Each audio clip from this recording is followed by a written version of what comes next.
On est très heureux d'être avec vous aujourd'hui et nous vivons dans des temps très spéciaux. J'ai beaucoup aimé ce qu'a dit la sœur tout à l'heure. L'Église n'est pas faite pour rester dedans, mais elle est faite pour aller dehors. Dites dehors. Dehors. Plus fort. Dehors. Encore. On est dans le nord ou on est dans le midi ici? On est le sud-ouest. Le sud-ouest, on ne dirait pas des sud, hein, des sudistes, hein, parce que vous avez l'air tout tranquille ici. Hein. Alors, quand vous êtes d'accord avec moi, vous levez la main droite. Levez la main droite. Pour voir si vous avez compris. Voilà. Parce que peut-être on ne parle pas le même langage. Hein. Quand vous n'êtes pas d'accord avec moi, vous levez quand même la main droite parce que j'ai toujours raison. Ok? Voilà. On va y aller. Pendant des années, on nous a dit qu'un chrétien, son travail, c'était d'aller à l'église, de s'asseoir sur une chaise, de payer sa dîme. Bon, ça, c'est un gros mot, mais en fait, je n'en parlerai pas. Hein. Et de venir tranquillement tous les dimanches. Et c'est ce qu'on a fait. Je suis chrétien, je vais à l'église. Avant, j'allais boire un coup à la chapelle, hein, puisque les bistrots chez nous s'appellent la chapelle. Hein. Aujourd'hui, je vais boire la coupe de vin à l'église. Mais c'est pas ça, le chrétien. Le chrétien, ce n'est pas un pauvre bougre qui s'accroche à quelque chose d'inconnu et qui lui permet de survivre. Hein, c'est ce que disent les gens qui sont athées. Ils disent « Oh oui, mais moi, je n'ai pas besoin de Dieu. Moi, tout seul, j'y arrive. » C'était le discours que je faisais. Hier, j'ai donné un peu mon témoignage. Ce qu'il faut savoir, c'est que j'ai été, donc, effectivement, un voyou. Mais ensuite, dès que le Seigneur m'a touché et m'a sorti de prison, je suis devenu un homme d'affaires. Et un homme d'affaires puissant. Un promoteur, je construisais des immeubles, des maisons. J'avais une société que j'avais bâtie tout seul. Je m'étais fait tout seul. J'ai commencé seul ma société. 6 mois après, j'avais 50 personnes. Et puis ensuite, j'avais 80 personnes. Je m'étais fait tout seul. Et je me suis fait à la force des bras. Et un jour, ma mère, qui était sur la terrasse avec moi, elle me dit « Tu te rends compte ?» J'avais une maison qui dominait tout Toulon. On voyait Toulon, la mer. Elle me dit, il y a quelques années, tu étais un voyou. Tu étais un moins que rien. Et aujourd'hui, Dieu a fait de toi un des hommes les plus puissants de la ville. Et là, je lui ai fait la réponse typique d'un Corse. Dieu, qu'est-ce qu'il a fait pour moi? C'est moi, à la force des poignets, qui suis devenu ce que je suis. Écoutez bien. Un mois après, mon entreprise, elle était fermée. Parce que j'avais défié Dieu. Je pensais que tout seul, je pourrais y arriver. Mais vous savez, quand Dieu nous a touchés, j'étais touché enfant. Quand Dieu nous a touchés, on est marqué à vie. Quand Dieu a touché notre vie, on ne peut plus s'en séparer. Parce qu'il y a une marque sur nous. Il y a une marque. Caïn a été marqué parce que lui, il a commis le péché. Il a été un meurtrier. Mais nous sommes marqués parce que le sang de l'agneau nous a lavé du péché. Wow. Et Dieu m'a conduit et m'a appris à plier le genou devant lui. Et j'étais un homme qui ne pliait pas le genou.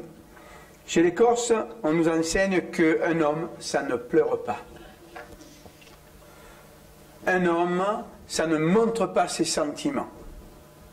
Et quand j'ai vraiment donné ma vie à Jésus, j'ai réalisé qu'un véritable homme, c'est celui qui sait montrer ses sentiments. C'est celui qui sait montrer qu'il aime. Mon épouse et mon fils aîné ont beaucoup souffert. Avant que vraiment le Seigneur transforme ma vie. Parce que j'étais un homme très dur.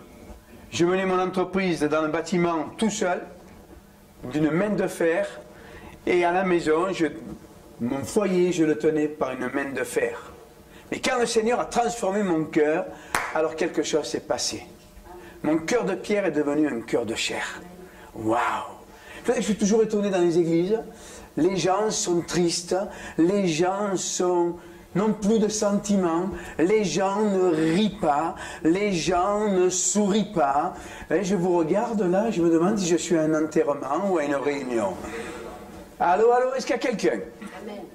Est-ce que vous me comprenez? Voilà, là il y a des sourires, gloire à Dieu. Jasmine me dit non, non, non, non, non, non, non. Si, si, si, si, si, si, si. Pourquoi? Parce que le Seigneur, vous savez, je suis un homme heureux, moi. Vraiment heureux. J'ai de l'argent, je suis heureux. J'ai pas d'argent, je suis heureux. J'ai le frigo plein, je suis heureux. J'ai le frigo vide, je suis heureux. Vous savez pourquoi? Mais parce que Christ est en moi. Et que ce n'est pas les choses matérielles qui m'apportent mon bonheur, c'est ma relation avec lui. Et vous savez, la sœur parlait d'argent tout à l'heure et 2 fois. Ici, c'est un lieu qui a été connu et qui est connu aujourd'hui encore pour avoir été bâti par la foi. Précurseur de télévision, précurseur de radio. Moi-même, je suis un homme de télévision. C'est pour ça que quand elle parle de facture de télé, je sais ce qu'elle veut dire. Parce que moi aussi, je fais de la TBN, moi aussi, je fais de la télévision. Et ça coûte de l'argent. Mais vous savez, quand vous êtes avec Dieu, avec la mission, Dieu donne toujours la provision. Et quand on accepte la mission de Dieu, alors la provision est là. Et Dieu nous bénit. Mais pour ça, nous devons mourir à nous-mêmes. Et laisser le Seigneur, à travers le Saint-Esprit, prendre toute la place en nous. Mais pour cela, il faut être sûr de certaines choses. La première chose, déjà, c'est qu'il faut connaître Jésus. Waouh! On me dirait, mais je connais Jésus. Je lui ai donné ma vie il y a 20 ans, 30 ans, 50 ans, 80 ans. C'est pas parce que tu as entendu parler de lui que tu le connais. Beaucoup de gens ont entendu parler de Jésus. Beaucoup de chrétiens dans les églises ont entendu parler de Jésus, ont lu ses histoires. Et j'ai fait partie de ces chrétiens-là. Et un jour, j'ai dit à Dieu, waouh, ce que je lis ne correspond pas à ce que je vis. J'étais un homme d'affaires prospère. Quand je suis devenu pasteur, je suis devenu un homme pauvre. Il y a un truc qui ne va pas. Il y a un truc qui ne va pas dans ma vie.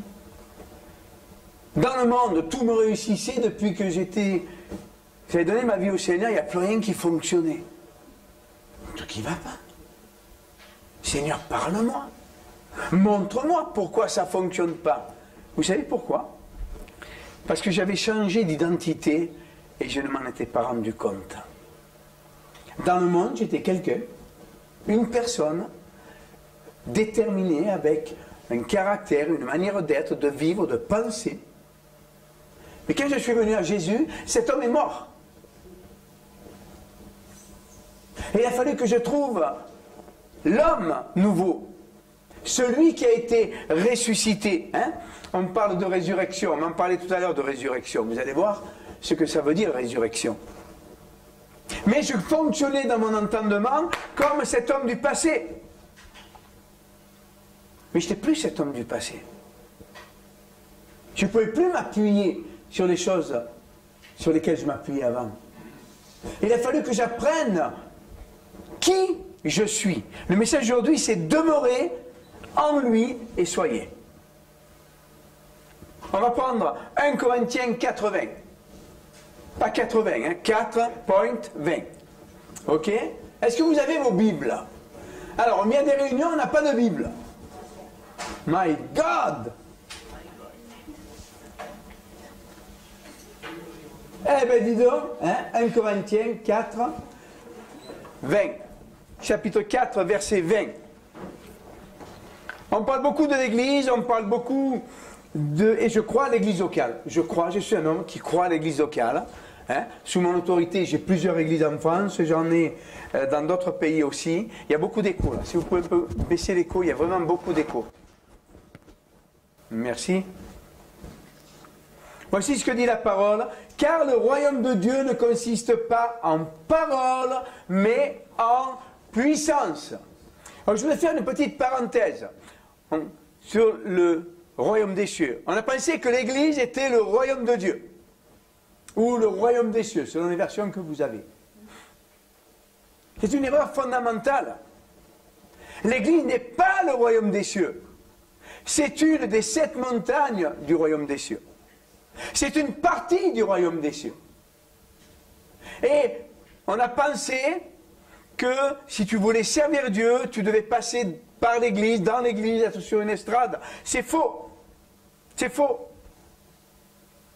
On a attaqué des cours de formation de ministère pour servir au sens général. Hein? Parce qu'on n'est pas obligé de servir d'ailleurs une estrade. Où j'explique qu'il y a 7 montagnes dans le royaume et que dans ces 7 montagnes, nous pouvons être serviteurs de Dieu. On n'a pas besoin de l'étiquette pasteur, évangéliste, apôtre, prophète ou docteur. Le royaume des cieux, c'est le plan que Dieu a tracé sur terre dès la Genèse. Dès la Genèse, Dieu a commencé à établir sur terre le royaume des cieux. Et il a commencé à l'établir dans le jardin d'Éden. Là, il a dit aux hommes, voilà, là je vous donne l'exemple de ce qu'est le royaume, celui que je désire, vous allez le prendre et vous allez dominer, assujettir la terre et implanter ce jardin d'Éden partout. Ça, c'était le commencement. Le plan, la volonté de Dieu. La volonté de Dieu, c'est que sur terre, le royaume qui fonctionne avec son caractère, avec ses lois, avec sa manière d'être, soit établi. Là, sur cette terre. Et on a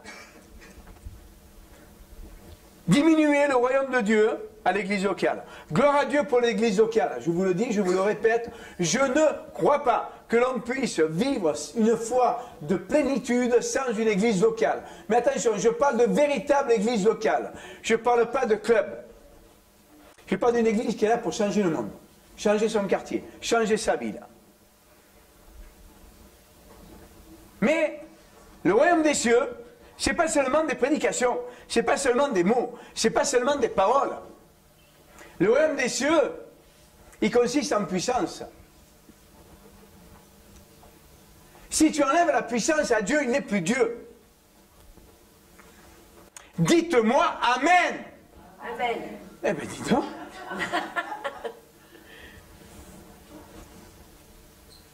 Le royaume des cieux doit être le reflet de la nature de Dieu. Et le reflet de la nature de Dieu, c'est la puissance. Non pas la puissance destructrice, mais la puissance créatrice. Le royaume des cieux, c'est Dieu qui se manifeste à travers sa nature, et sa nature, c'est l'amour. Dieu est amour. Mais qui a besoin de guérison physique ici? Levez la main. Bien haut que je vois. Qui a besoin de prospérité? Levez la main. Les menteurs n'héritent pas du royaume. Hein. Je crois que vous pouvez tous lever les mains. Hein. Ou peut-être... les dames du fond, non, elles ont l'air d'avoir beaucoup d'argent. Mais à part les autres, oui, ça va. Mais expliquez-moi. Où est la puissance de Dieu? Si vous êtes dans son royaume et que vous avez tous besoin de guérison, vous avez tous besoin de prospérer, on n'a pas un petit problème?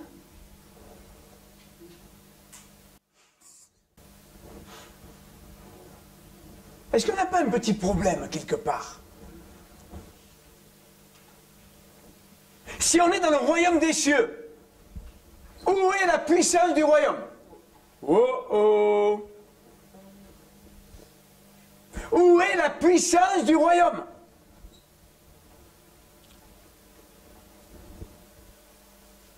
Si Dieu est là, alors quelque chose doit se passer.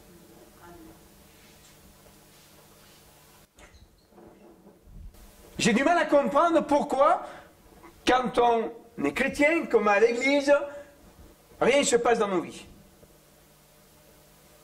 Une église où rien ne se passe jamais, excusez-moi, mais le Saint-Esprit n'est pas là. On a fait des transformations.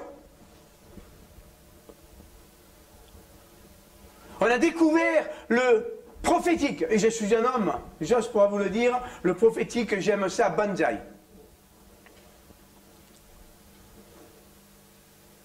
Mais le prophétique, c'est pas la puissance. On peut tous faire de la bannière, et j'adore les bannières. Chez moi, on fait de la bannière dans mes églises. Mais on a réduit la puissance de Dieu à la bannière. Je crois à la danse prophétique. Chez moi, il y en a qui dansent prophétiquement. C'est une extériorisation, la bannière ou la danse prophétique, une extériorisation d'un bien-être intérieur. Mais ce n'est pas la puissance. quand l'évangile est annoncé, la puissance de Dieu va transformer nos vies. Est-ce que vous êtes transformé par la parole annoncée? Mais la sœur a dit non. Gloire à Dieu. Voilà un esprit de vérité. Le royaume des cieux change les vies, change les quartiers. Regardez. Dans les actes des apôtres, ils étaient en période de récession. Ils étaient sous domination romaine. Tout le monde manquait de tout. Tout le monde était malade. Pourquoi? Parce qu'il n'y avait pas la nourriture qu'il fallait. Ils mangeaient n'importe quoi. Ils travaillaient 10 fois trop. Et pourtant, de l'église primitive, il est dit que le peuple louait hautement. Si Dieu est là, la puissance de Dieu est là. Amen. Dans les actes des apôtres, il est dit qu'il n'y avait plus d'indigents, c'est-à-dire de malades. Qu'il n'y avait plus de pauvres. Oh, dites-moi Amen. Amen.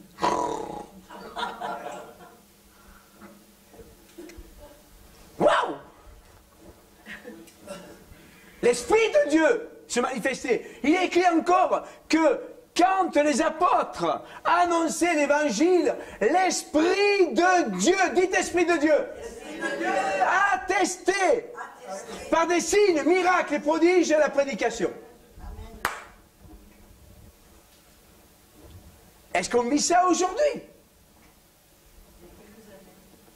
Il y a quelques années, gloire à Dieu. Mais toutes choses anciennes sont passées. Ah! J'avais un pasteur qui était gentil comme tout. Et un jour, quelqu'un lui a posé, moi j'étais tout jeune, je devais avoir 11 ou 12 ans. Et quelqu'un dans la salle lui a posé la question, il y avait une réunion spéciale de prière, je crois, je ne sais plus. Et il lui a dit, frère et sœur, et les miracles? Il dit, oula, oula, oula, oula, oula, oula. Dans ma vie, je n'ai vu qu'un seul miracle. Ne croyez pas que Dieu fait des miracles tous les jours.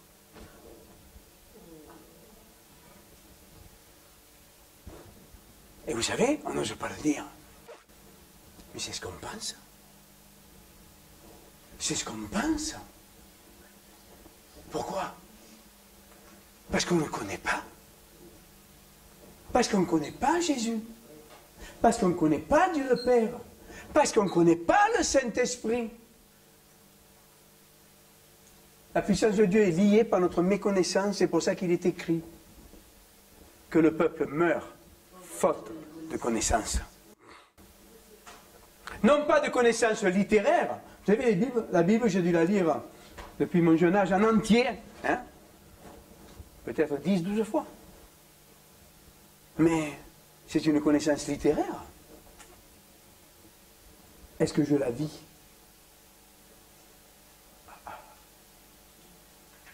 Est-ce que je vis la parole de Dieu?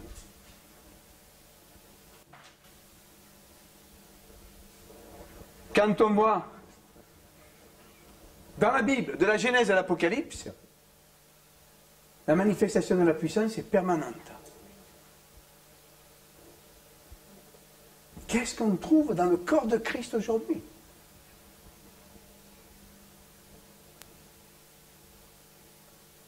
Où est ce Dieu qui faisait descendre le feu? Où est ce Dieu qui ressuscitait les morts? Où est l'Esprit de Christ qui agissait?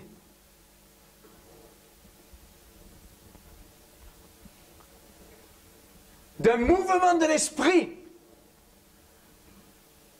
on a fait une religion.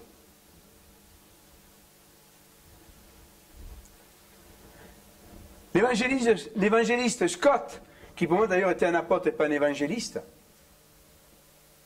a dit, dans le dernier tour qu'il a fait dans les assemblées de Dieu, d'un mouvement de l'Esprit, vous êtes en train d'en faire un monument d'homme. J'étais tout jeune. Et ces mots m'ont frappé quand il est venu à Toulon. Il a raison. il a raison. La Bible nous dit que l'univers soupire après la manifestation de la gloire. Non, pas de Dieu, de la gloire des fils de Dieu. Et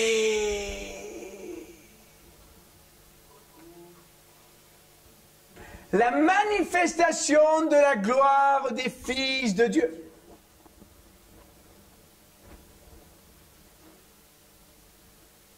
Jésus, qu'est-ce qu'il dit?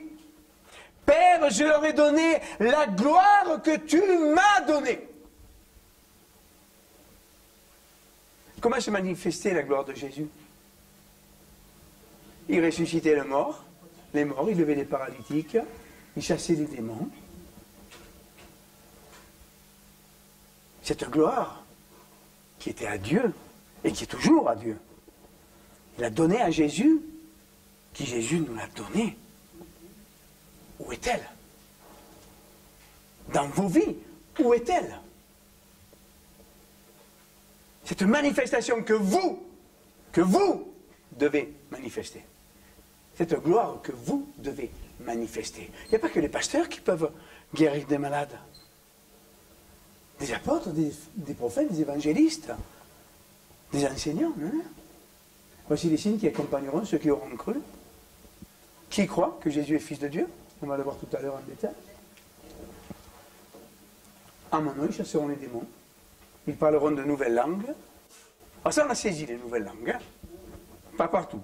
Mais dans les milieux charismatico, pentecôtico, on y arrive.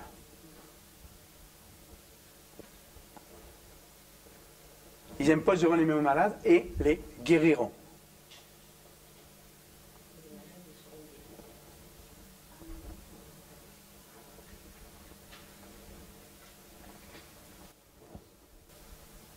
On prêche le royaume, on doit demander au Saint-Esprit de l'attester par les signes, miracles et prodiges à travers chacun de nous. C'est ça la vie d'un chrétien. 1 Jean 5, 4 nous dit ceci. 1 Jean, chapitre 5 et verset 4, et je vais vous le lire dans la parole vivante de Cohen. Car la nature divine qui nous a été communiquée par la nouvelle naissance triomphe du monde. La puissance victorieuse par laquelle nous triomphons du monde, c'est notre foi. Qui peut être vainqueur du monde? Celui-là seul qui croit que Jésus est le Fils de Dieu. La nature divine qui nous a été communiquée par la nouvelle naissance. Qu'est-ce que ça veut dire communiquer? Quand vous prenez le dictionnaire, vous allez chercher la racine du mot dans ce verset, voici ce que veut dire communiquer. Transmettre. Transmettre. Si je veux transmettre, prêtez-moi votre Bible, ça c'est la nature divine qui m'a été donnée, si elle m'a été communiquée, je l'ai reçue, je dois la donner à un autre, qui lui-même va le donner à un autre. Première chose, la nature, la parole de Dieu nous dit que la nature divine nous a été transmise. Le témoignage, la prédication, l'enseignement. Pourquoi on est enseigné? Pour aller de gloire en gloire. Plus loin. Communiquer veut encore dire publier. La parole, on la publie. Et je crois énormément aux médias. Je suis un homme qui a investi beaucoup dans les médias parce que je crois aux médias. Aujourd'hui, c'est le meilleur moyen de rentrer dans les maisons. On a même un projet depuis 2-3 ans, et on prie pour savoir quand est-ce que c'est le temps de Dieu, parce que c'est un très très gros investissement mensuel. de sortir un journal. Il n'y a plus de journaux maintenant. Tout passe par Internet. Et pourtant, je peux vous assurer que je crois au papier. Moi, je suis lecteur. Tu ne me feras pas lire un livre sur Internet. J'aime bien toucher le papier. J'aime bien écrire dessus. J'aime bien noter, j'aime bien me barrer. J'aime bien dire yes, ou dire erreur, ou dire pas bon, ou dire excellent. J'aime bien que ça vit. Et on me crée un journal pour le monde, dans lequel on va annoncer l'évangile, mais en même temps on va faire de la publicité, on va parler politique, on va parler de la météo au niveau régional. On va commencer par notre ville, Toulon. 100 000 exemplaires. Et on travaille dessus, le journal est prêt, on prie, on attend le feu vert de Dieu. Pourquoi? Parce que je crois à la retransmission, à la publication de ces choses. Vous ne pourrez plus faire de publicité en France dans les journaux pour Christ. Les Américains sont très étonnés d'ailleurs. On a reçu il n'y a pas très longtemps des collaborateurs de Miami qui nous ont dit « Mais pourquoi vous ne faites pas de la pub dans les journaux, vous ne faites pas des panneaux ?» Parce que la loi ne le permet pas. Ce n'est pas interdit, mais il est préconisé de ne pas le faire. Ce n'est pas interdit. Ils ne peuvent pas l'interdire parce que ça va à l'inverse de la Constitution. Mais les journaux vous disent « Non, on n'en fait pas. On ne prend pas de religion. » Alors, comment on fait? Eh bien, on va nous-mêmes créer nos propres journaux. Je crois à ces choses-là. Et ça demande de la foi. On va voir la foi dans 2 minutes. Une foi au-delà des normes. Communiquer veut dire confier. Confier. Mon frère, si tu me confies 100 000 euros, qu'est-ce que tu attends de moi? On va dire 10 000. 10 000 euros, qu'est-ce que tu attends de moi? La parole. Si tu me confies de l'argent, tu attends de la parole. Alors 10 000 euros, tu me confies 10 000 euros, qu'est-ce que tu attends? C'est-à-dire? Tu ne sais pas. Vous me confiez 10 000 euros. Qu'est-ce que vous attendez de moi? Que ça se grossisse. Qu'on le fasse prospérer. Qu'il y ait des intérêts. Et puis que je ne le dilapide pas pour moi. Vous êtes bien d'accord avec moi? Tout à fait. Est-ce qu'on fait prospérer la nature de Dieu qui nous a été confiée?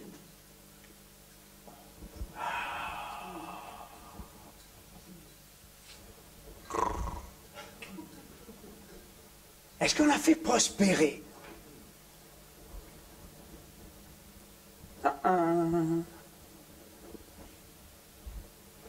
Est-ce qu'on multiplie? Dieu est un multiplicateur. Dès le commencement, qu'est-ce qu'il dit à Adam et Ève? Vous êtes deux, il aurait pu dire vous êtes deux, vous restez à deux, c'est beaucoup plus facile. Non, non, il a dit multiplier. Multiplier. Rappelez-vous la parabole des talents. Celui qui a 5, celui qui a 3, celui qui a 1. Celui qui a 1, il dit, oh là là là là, j'ai pris l'argent, je l'ai planqué sous un arbre, tu le veux, je te le rends. Waouh! Qu'est-ce qu'il a dit le Seigneur? Qu'est-ce qu'il a dit son maître? On s'attendait à ce qu'il dise, oh super, tu l'as pas dépensé. Il a dit, mauvais serviteur. Tu l'avais mis à la banque, ça m'aurait rapporté au moins un intérêt. Mais tu vas dire, mais attends, je sais que tu es Dieu, je n'ai pas pris de risque. Et qu'est-ce qu'on dit à Dieu? Oh Seigneur, tu m'as confié le salut. Vous savez, on parle de témoigner. Mais dans la réalité, si on ne témoigne pas, c'est un acte égoïste. C'est le talent que Dieu nous a donné, on le prend, on le met dans la poche, et on dit, personne ne le sait. Chut. Et quand on va aller au ciel, on va dire, Seigneur, j'ai gardé le salut, hein. Je suis resté avec toi. Qu'est-ce qu'il va nous dire, le Seigneur?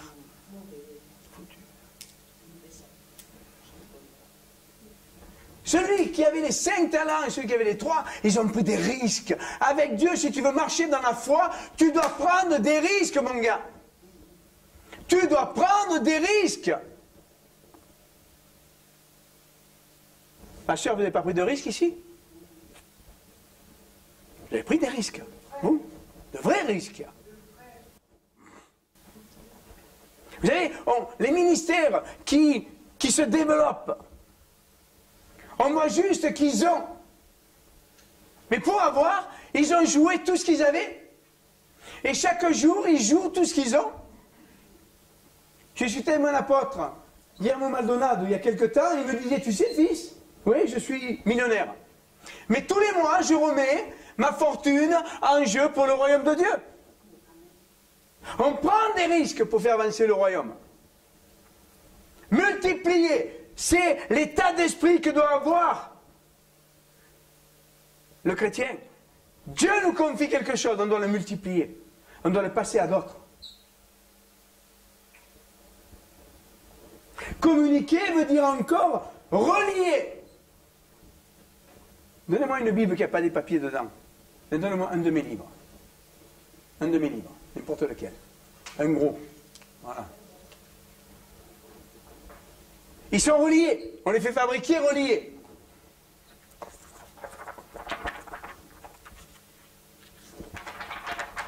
Quand c'est relié, c'est secoué. Quand tu secoues, si c'est relié, ça ne va pas tomber. Si tu es relié à Christ, quand il y a l'épreuve qui te secoue, ça ne doit pas tomber. Pourquoi beaucoup de chrétiens, quand ils sont secoués par l'épreuve, ils tombent? Parce qu'ils ne se sont pas reliés à Christ.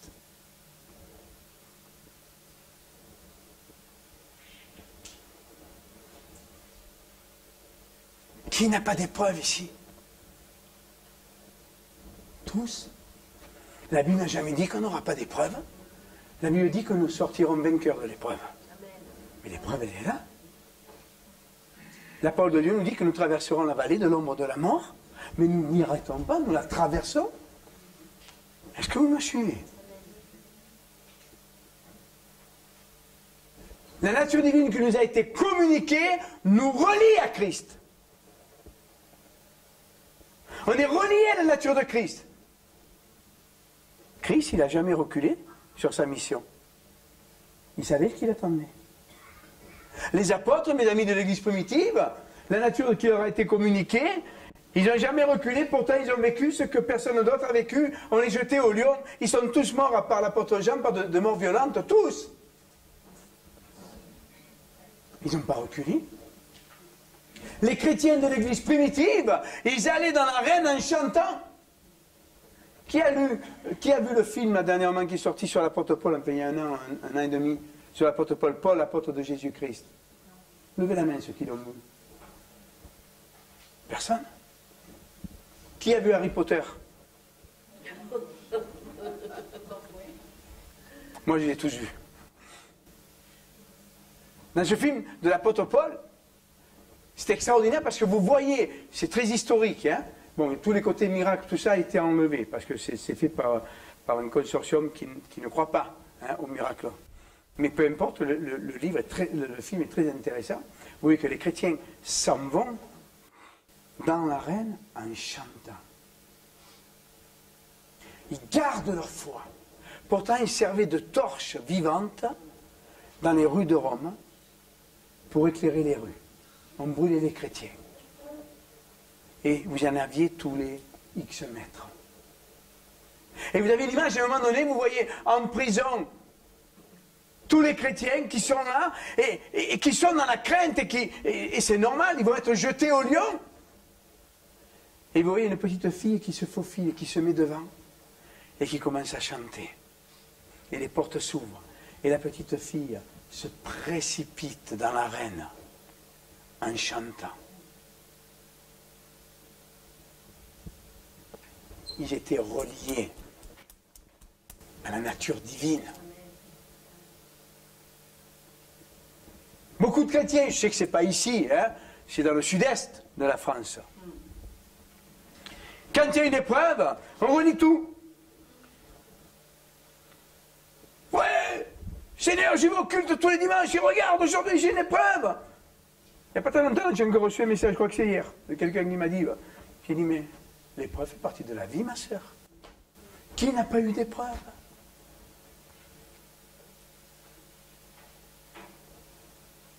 Oui, où est mon Seigneur? Il est là, ton Seigneur. Mais est-ce que tu es relié à la nature divine? L'apôtre Paul dit, si vous souffrez avec Christ, oh, ça fait partie de notre vie. Mais nous sortons plus que vainqueurs de toutes ces choses-là. Amen. La promesse est que nous sortons plus que vainqueurs, dit l'apôtre Paul. Mais ça va plus loin. Le mot communiquer veut dire aussi inoculer. La nature divine qui nous a été inoculée. Quand vous êtes opéré, et qu'on veut vous endormir, qu'est-ce que va vous inoculer?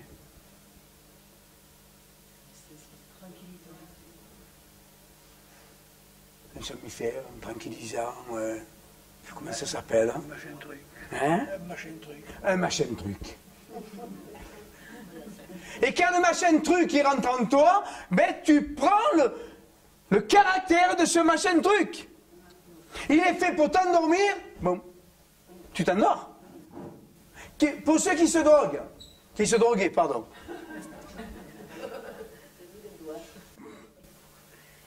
Leur caractère changeait quand ils s'inoculaient la drogue. Ils prenaient le caractère que portait la drogue. La nature de Christ nous a été inoculée. Est-ce que nous avons le caractère de Christ? Pour ça que le même apôtre Paul, qu'est-ce qu'il nous dit? Chaque jour, dites chaque jour, nous ressemblons un peu plus à notre Seigneur. Waouh! Est-ce que dans nos vies, chaque jour, nous ressemblons un peu plus à notre Seigneur? Allô, est-ce qu'il y a quelqu'un? On dirait un bocal de poisson rouge.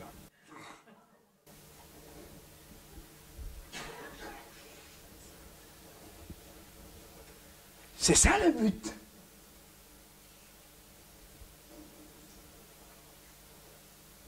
Oui, je crois à la guérison intérieure. J'y crois. Je suis passé. Oui, je crois à l'amour du Père. J'y crois, heureusement qu'il est là. Les amis, on ne peut pas passer notre vie à pleurer sur notre passé. Les chrétiens cherchent aujourd'hui, à travers l'évangile, un moyen d'être cajolé, un moyen d'être caressé, un moyen d'être compris, un moyen d'être aimé. Mais on va où là? C'est pas ça l'évangile. Dieu vient, il te guérit et tu pars au front, tu vas au combat. Waouh! Ça c'est l'évangile. On est une armée, comme dit ma femme, on est une armée. On n'est pas un club de tricot. On est une armée.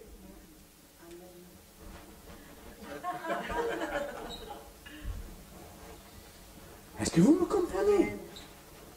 Si la nature de Christ m'a été communiquée, alors je dois avoir le caractère de Christ.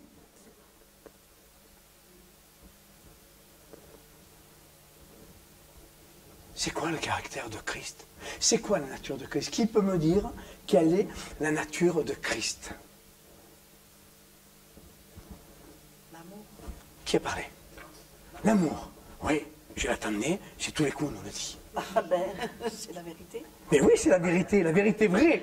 C'est la vérité vraie. Ah ouais. La puissance, pourquoi? Pourquoi tu dis la puissance?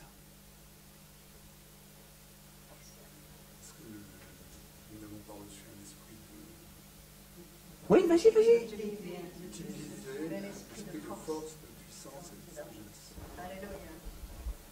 Jésus donne. Il donne un verset où il décrit sa nature. Oh oh, Jean, c'est lequel? Je suis doux et humble de cœur. Non, ça oui, c'est son côté paternel, ok. Mais il donne un autre verset. Il ne parle pas de son cœur, de sa nature. La nature, c'est l'amour, etc. Rappelez-vous Lazare. Lazare, qu'est-ce qu'il dit Jésus? Je suis la résurrection et la vie. Dites-moi Amen. Mamma mia. Terribile. La nature de Christ, c'est la résurrection et la vie.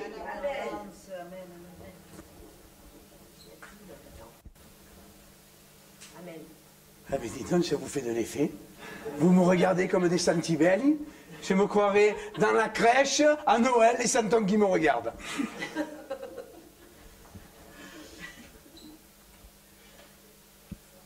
Jésus et la résurrection, ça veut dire quoi? Quand... Je ne sais pas si on va encore nous inviter. Hein. En toi, il y a la résurrection et la vie. Amen. Quand il y a une maladie, qu'est-ce qui se passe? Jésus guérit. Oui, gloire à Dieu. Mais dans ton corps, quand il y a la maladie, qu'est-ce qui se passe? Il y a la guérison. Amen. Amen. Mais quand il n'y a pas Christ, qu'est-ce qui se passe? Il n'y a pas Christ, je ne sais pas. Comment ça, tu ne sais pas? Eh ben non, il y en a pas. Hein? Je l'ai en moi. T'as de beaux yeux, tu sais. Je ne sais pas.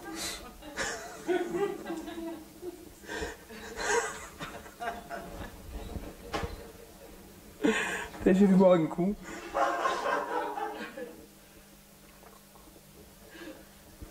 Une maladie va mener la mort de certaines cellules. Quand tu as la nature divine en toi, il est la résurrection. Ça veut dire que Christ en toi va ressusciter les cellules que la maladie va tuer. Wow. C'est tout ce que ça vous fait. C'est une catastrophe. Je suis catastrophé.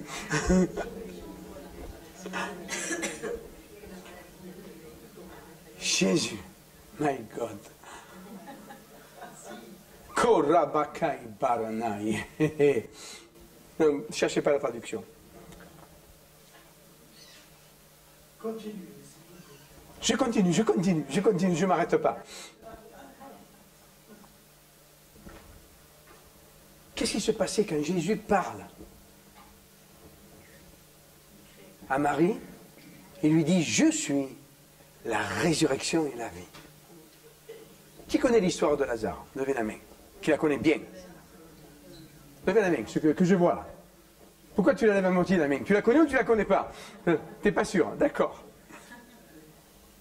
Qu'est-ce qui se passe? À un moment donné, Jésus dit que Lazare ressuscite. Vous êtes d'accord avec moi? Qui est d'accord avec moi? Levez la main. Eh ben non! Il n'a jamais dit que Lazare ressuscite.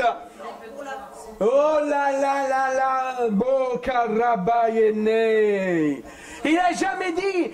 Prenez vos Bibles, c'est pas écrit. Il n'a jamais prié. Jésus n'a jamais prié pour la résurrection de Lazare. Écoutez-moi bien. Jésus n'a jamais prié pour un malade. Waouh!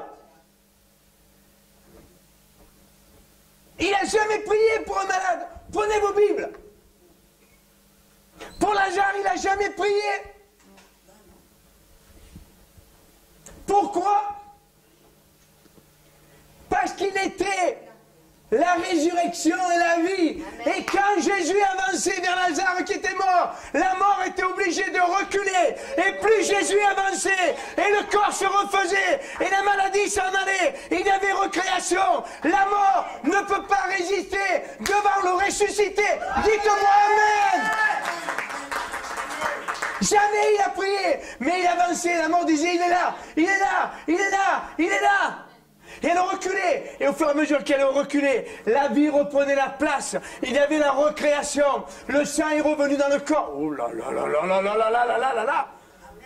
Est-ce que vous réalisez? Vous avez en vous ça. C'est en vous. Un jour j'étais à Madagascar. Et on était dans les villages. J'étais parti faire une campagne là-bas. On était en brousse. Et il y avait eu une explosion de guérison, de miracles. Les aveugles voyaient, les sourds entendaient, les paralytiques se levaient. Et une femme, elle vient avec son enfant dans les bras. Un enfant qui devait avoir peut-être 8-9 ans. Je n'ai plus l'âge en tête. mais il paraissait avoir 4-5 ans, tellement il était dans un état piteux. Elle me dit, qu'est-ce qu'il peut ton Dieu pour lui? Mon Dieu? Qu'est-ce qu'il a ton fils?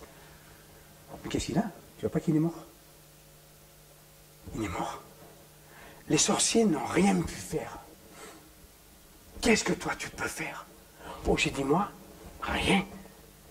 Mais par contre, celui qui est en moi, et la résurrection et la vie. Et tu vas voir Jésus accomplir ce qu'il a accompli. J'ai prié pour l'enfant. Il n'y a pas eu les... Vous savez, on s'imagine quand des morts sont ressuscités, qu'il y a les tempêtes, qu'il y a les anges qui arrivent avec leurs grandes ailes, qu'il y a le tonnerre, le feu. Rien. Rien. Tu pries, tu es tout seul avec ta foi. Parce que d'un seul coup, il n'y a plus personne qui parle, tout le monde te regarde, tu as 600 personnes autour de toi qui te regardent, et tu as les sorciers qui te regardent, et toi tu es au milieu, tu dis, what is it? Help. Là j'ai deux solutions, soit je pars en courant, soit Seigneur, help. Ah, comme on dit en italien, aiuto. Italiano. Si. Compatriote. Et j'ai prié et j'ai dit simplement, mets-toi de côté. Et je ne m'en suis pas occupé. J'avais pas la foi. Plus que d'habitude, parce que j'avais encore jamais ressuscité de mort. Et j'étais pas excité, bien au contraire, je dirais que j'étais... Mais j'ai prié dans la foi. J'ai dit, Seigneur, tu fais les promesses et tes promesses, ce n'est pas les miennes. J'ai mis de côté, j'ai continué à prier. Et les miracles se sont faits. Et à un moment donné, j'ai entendu des hurlements. Et j'ai vu arriver une foule vers moi. Alors là, il y avait deux solutions. Soit le gosse était encore mort, et là, on me lapidait. Alors j'étais en train de chercher une sortie de secours, mais j'étais entouré. Et un petit garçon qui courait devant. Et j'ai pas vu le petit garçon. Il était mort, il était comme ça. J'ai pas vu son visage, j'ai rien vu. J'ai vu arriver un petit garçon, il m'a sauté au bras. J'ai dit, qui tu es? Et la maman m'a dit, c'est mon fils. Il vient de ressusciter. Et avant d'être ressuscité, il ne pouvait pas marcher. Il était paralysé. Et là, il a ressuscité complètement guéri. Amen. Mais dites-moi Amen. Amen. C'est tout ce que ça vous fait? Mais c'est terrible. Mais c'est terrible. J'ose faire quelque chose.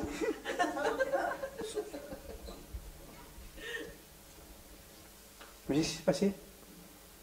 Le sorcier m'a appelé quelques semaines après. Quand le sorcier a vu que j'avais ressuscité l'enfant, on était invités dans une case à boire un café. Et on est allé, on est poli. Il m'a donné un café, j'ai bu le café. Et puis il m'a donné un deuxième café, j'ai bu un deuxième café. Au troisième, je dis non merci, ça ira. Et surtout quand j'ai vu dans quoi il faisait le café, j'ai dit help. Et 15 jours après, on m'appelle. C'est le pasteur qui avait sur place là-bas.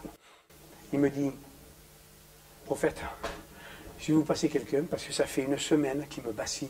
Il me dit qu'il va aller à la police pour se rendre parce qu'il vous a tué. Comment ça, il m'a tué? Il me dit, je vous le passe parce que je ne sais plus quoi faire. Alors, par le téléphone, il me dit, c'est vous le Vasa? Le Vasa, c'est le blanc, hein? C'est vous le Vasa? Je dis, oui, je suis Vasa, mais le Vasa de quoi, de où? C'est vous qui avez ressuscité l'enfant? J'ai dit, oui. Il me dit, où?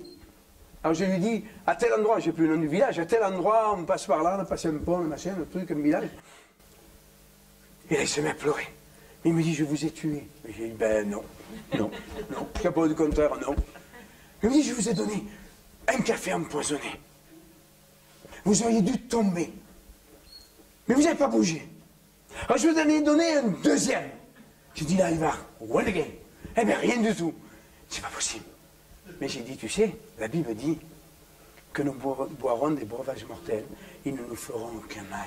Amen. Et vous savez, ce garçon aujourd'hui, cet homme, maintenant c'est un homme, hein, je parle de ça il y a 30 ans, cet homme aujourd'hui, depuis 30 ans, il prêche l'évangile, il n'est plus sorcier, il prêche l'évangile et il ouvre plein d'églises en Beauce. Amen. Ça s'appelle la puissance de Dieu. Ça s'appelle la puissance de résurrection. Ça, c'est la réalité, la vérité. Mais est-ce que vous croyez à ça? Est-ce que vous croyez que vous avez reçu la nature divine? Parce que de le savoir, c'est bien, vous le savez maintenant. Et ça ne s'arrête pas là. Il dit la puissance victorieuse. Alors j'aime bien parce qu'il précise, l'écrivain, puissance victorieuse. Ça veut dire qu'il y a des puissances qui ne sont pas victorieuses.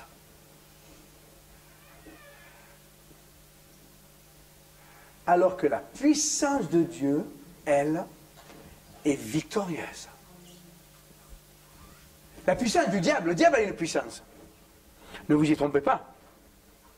On était au Togo il y a 2 mois, et on est allé dans un village, on ne savait pas, ce village est la capitale du vaudou. On est parti en équipe. Là-bas, le vaudou est omniprésent. Hein? Les pasteurs mènent des combats contre le vaudou très importants. Le vaudou est omniprésent.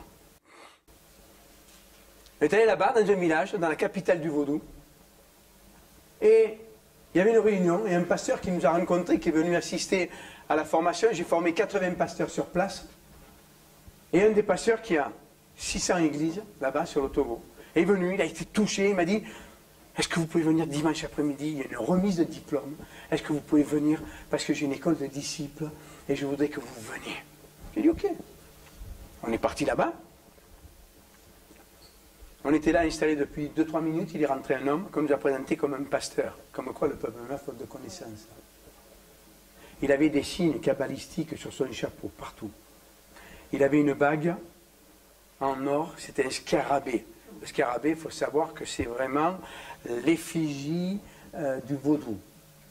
Il avait un collier avec une cage, et dans la cage, il y avait un petit bonhomme tressé. Il l'a présenté comme pasteur. Et dès qu'il est arrivé, il a commencé à nous prendre en photo. Vous savez comment il travaille, hein? Il prend des photos et tac, tac, il pique. Il peut piquer tout ce qu'il veut, celui qui est à moi est plus fort que lui. Et il a commencé à nous prendre en photo. Et à un moment donné, j'ai senti la puissance du diable. Mon cœur s'est serré. J'ai senti une main qui prenait mon cœur et qui le serrait à exploser.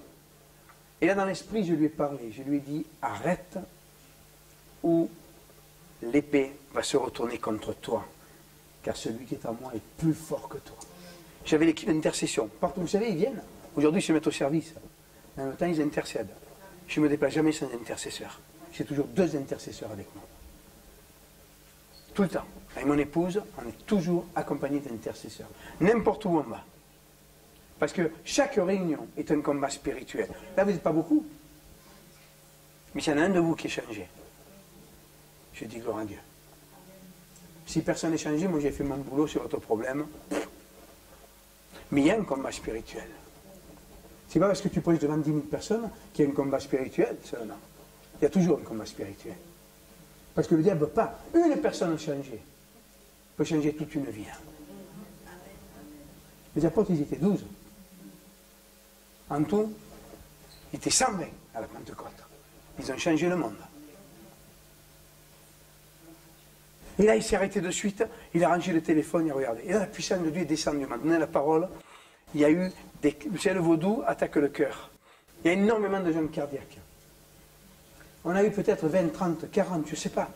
Puis quand j'ai fait lever la main pour les guérisons, il y a peut-être 200 mains qui se sont levées. Il y avait au minimum 500 personnes qui étaient là. Ils étaient dans la salle, elle était pleine, ils étaient à l'extérieur, ils étaient dehors. Et quand il a vu la puissance de Dieu, les gens cardiaques, on a commencé à les prendre, on les a fait courir. Les gens cardiaques qui ne veulent pas courir, ils tombent de suite. Hein. On les a fait courir. Ceux qui ne pouvaient pas marcher, on les a fait marcher. La puissance et la démonstration de Dieu est venue. Qu'est-ce qui s'est passé? Il est parti en courant. Il n'a pas pu rester. Pourquoi? Parce que celui qui est en nous est plus fort que celui qui est dans le monde. Parce qu'en nous, nous avons la résurrection et la vie. Amen. Est-ce que vous réalisez cela? Ce que moi je vis, vous pouvez le vivre. Excusez-moi, j'ai fait un lapsus. Vous devez le vivre. Pas vous pouvez, vous devez. Ton Dieu ordonne que tu sois puissant. Puis, j'ai le livre là-bas, je crois qu'il nous en reste. Devenez puissant. C'est un ordre de Dieu que le chrétien soit puissant. Écoutez-moi bien. La sœur l'a dit, je crois que c'est hier. Non, tout à l'heure. La sœur Sergine a dit que nous aurons des comptes à rendre à Dieu. Qu'est-ce qu'on fait du Saint-Esprit qui est en nous? On le laisse vivre en nous. Qu'est-ce qu'on fait de la puissance qui nous a été donnée? Dieu va nous demander des comptes. Je ne dis pas que vous serez sauvé, pas sauvé, ça c'est pas mon problème, c'est entre toi et Dieu. Mais on aura des comptes à rendre. Parce que si on veut démontrer le royaume de Dieu, ce n'est pas en parole seulement, c'est en puissance et en esprit. La puissance victorieuse par laquelle nous triomphons du monde, c'est notre foi. La foi. Vous savez, on m'appelle souvent au chevet de malade. Très souvent. Le chrétien. Parce qu'un converti, lui, tu ne peux pas lui demander d'avoir la foi, il ne croit pas en Dieu. Il ne connaît pas.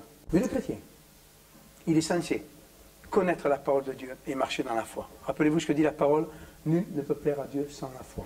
Le juste, écoutez bien ce verset, vivra par sa foi, Habakkuk. Mais si le juste, c'est qui un juste? Qui peut me dire ce qu'est un juste? C'est qui un juste?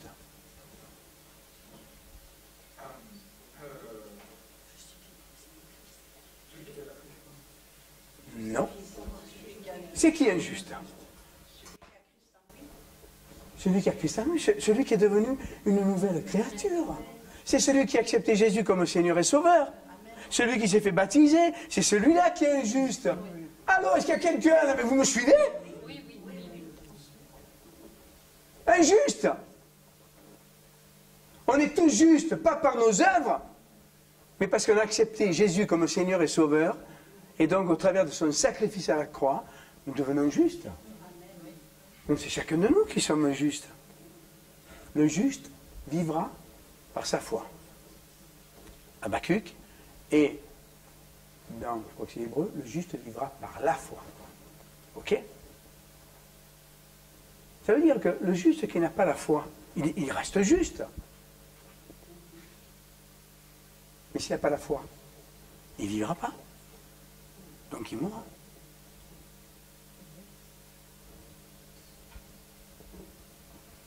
Tu peux être juste.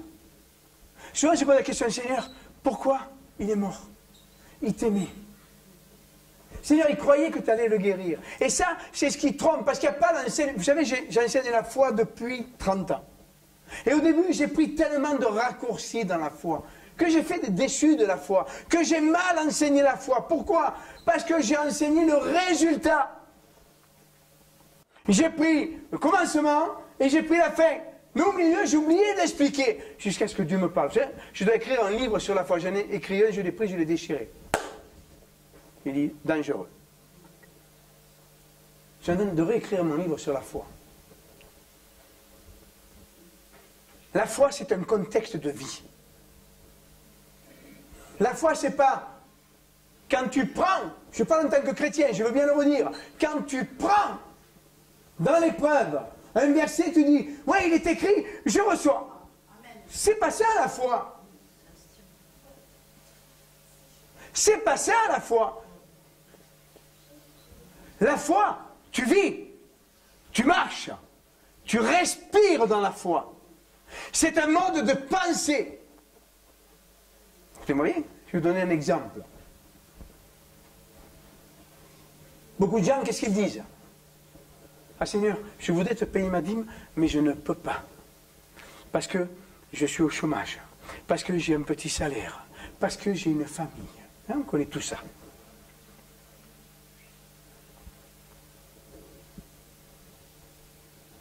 Elle est où ta foi? Si tu n'as pas la foi que Dieu peut subvenir à tes besoins financiers, comment tu peux avoir la foi que Dieu te guérisse d'une maladie incurable? C'est pas possible. Pourquoi? Parce que là, on ne pense pas dans la foi. Vous savez, quand vous marchez dans la foi et qu'il vient une épreuve, au lieu de voir l'épreuve, vous voyez un grand panneau publicitaire qui annonce la bénédiction est en marche. L'épreuve est un panneau publicitaire annonçant la bénédiction. c'est le regard de la foi.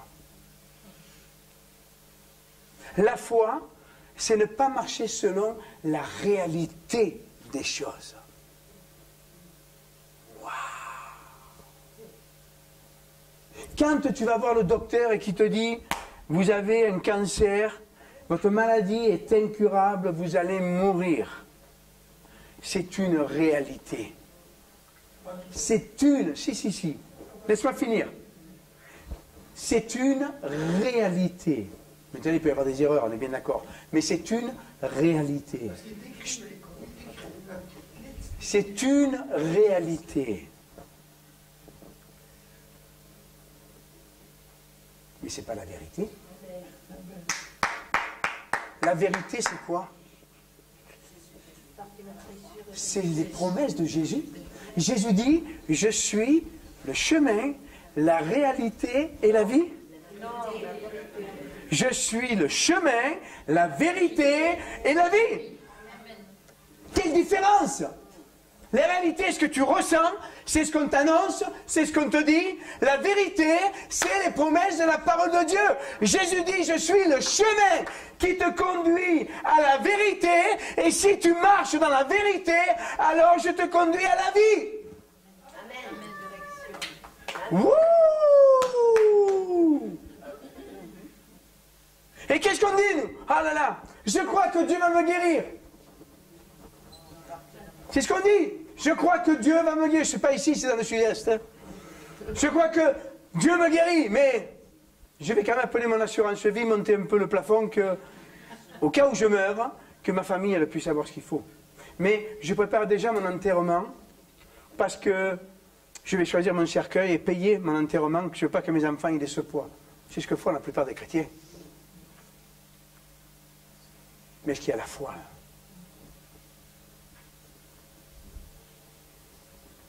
Non. Parce que la foi, c'est un regard. Tu ne vois pas les choses selon la réalité, mais selon la vérité. Mais vous savez, c'est un travail de tous les jours. Tous les jours, tu dois travailler ta foi. Tu dois vivre dans la foi. Tu dois penser dans la foi. Tu dois entendre dans la foi. La foi va changer ce que tu entends. La foi vient de ce que l'on entend. Moi, vous savez, j'ai fait un vide autour de moi. Hein. Tous mes amis chrétiens qui n'avaient qu'un langage anti-foi, j'ai coupé les ponts. Je ne vois plus personne. Je me suis entouré que de gens qui marchent dans la foi, qui passent dans la foi, ou qui veulent rentrer dans la vie de la foi. La foi est une vie. C'est une vie. Et quand tu es dans la foi c'est appeler à l'existence des choses qui ne sont pas. C'est les posséder par avance. C'est les posséder par avance. Est-ce que tu comprends ce qu'est la foi? Peu importe ton âge, que tu aies 60, 70, 80, 90 ans, la foi est toujours en vigueur. Dernièrement, j'ai ma maman qui a 94 ans, qui a eu sous les pieds des... Comment ça s'appelle? Les trucs... épinaux, je ne sais pas quoi, là. Hein? Des épines d'os qui poussent sous les pieds. 94 ans, elle ne peut pas être opérée, puis ça s'opère très difficilement, pour ne pas dire quasiment pas. Elle m'a appelé, elle m'a dit, Christian, je ne peux plus marcher. On est allé la voir, parce qu'elle n'est pas grande déjà. Elle marchait les pieds en arrière comme ça, elle ne pouvait plus marcher. Mais j'ai dit, maman, 94 ans, on pourrait dire, c'est normal. Qu'est-ce qu'on dit pour les gens âgés? Oh, ben, c'est normal, avec l'âge. Et la Bible dit qu'on rajeunit comme l'aigle. Pas question d'âge, on rajeunit comme l'aigle. Pas question d'âge. Moïse, à 120 ans, il avait la vue de l'aigle. Alors après, tout ça, il faut qu'on le prenne dans la foi. Aujourd'hui, vous ne marchez pas peut-être dans cette dimension. Culpabilisez pas. Mais on est là pour apprendre. Vous savez, la foi, on peut vivre 900 ans. On n'aura pas fait le tour de la foi. Parce que tous les jours, on peut en apprendre dans toutes les situations. Mais on marche vers la perfection. On ne l'atteindra jamais. Et il m'a prié, tu crois? Ah oui, oui. Je crois. Allez, prie pour moi. Alors j'ai prié pour Marinette, ma mère. Et j'ai ordonné aux os de se rétablir et aux épines de disparaître. Le lendemain matin, elle m'appelle, elle me dit, je marche, j'ai plus d'épines, je les cherche, mais elles ont disparu. Parce qu'elle a saisi par la foi. Et ça veut dire qu'on est toujours victorieux? Mais bien sûr que non. Parce qu'on a tous des faiblesses. Parce qu'il y a des domaines où on a plus la foi que dans d'autres. Mais on est tous amenés à travailler. La foi, c'est un muscle que tu dois travailler. Vous savez, Schwarzenegger, il n'est pas né comme ça, hein, avec des biceps comme ça et des pectoraux comme ça. Hein. Il est né comme un enfant normal, mais il a travaillé ses muscles. La foi, tu la travailles tous les jours. Et ça commence par les petites choses. Ça commence par les petites choses. Tu marches dans la foi, tu vois dans la foi, tu entends dans la foi, tu parles dans la foi. Les mots sont importants. Les mots, souvent nous disons l'inverse de ce que nous disons croire. Je crois que Jésus m'a guéri. Et qu'est-ce qu'on dit? Oh là là, j'espère que demain je pourrai aller travailler. Maintenant tu viens de dire que tu crois que Jésus t'a guéri? Les mots, la pensée, le regard, l'ouïe doivent être en adéquation avec la parole de Dieu, avec la parole de la foi. Et c'est quelque chose que nous devons apprendre. Alors souvent vous plaisantez, je dis des bêtises. Là je viens de faire 66 ans. Terrible de dire. Et donc je dis à ma femme, il ne me reste plus que 4 ans à vivre. La Bible dit 70 ans. Hein. Pouf, elle me frappe. Mon équipe, pouf, elle me frappe. Elle dit, tu enseignes, je fais exprès, je les en mettre. Tu enseignes que on peut vivre jusqu'à 120 ans. Alors, qu'est-ce que tu attends? Les parents, je vois, mon beau-père va faire 100 ans dans quelques semaines, là. Est-ce que vous comprenez? La foi ne marche pas dans la logique. Si tu marches dans la foi, tu es un extraterrestre pour les autres. Les gens de foi énervent. Les gens de foi ne plaisent pas. Les gens de foi fatiguent. Parce que les gens de foi, ils sont toujours en train de te reprendre. Mais non, dis pas ça. Mais non, ne pense pas comme ça. Mais non, la parole de Dieu dit. Et alors toi,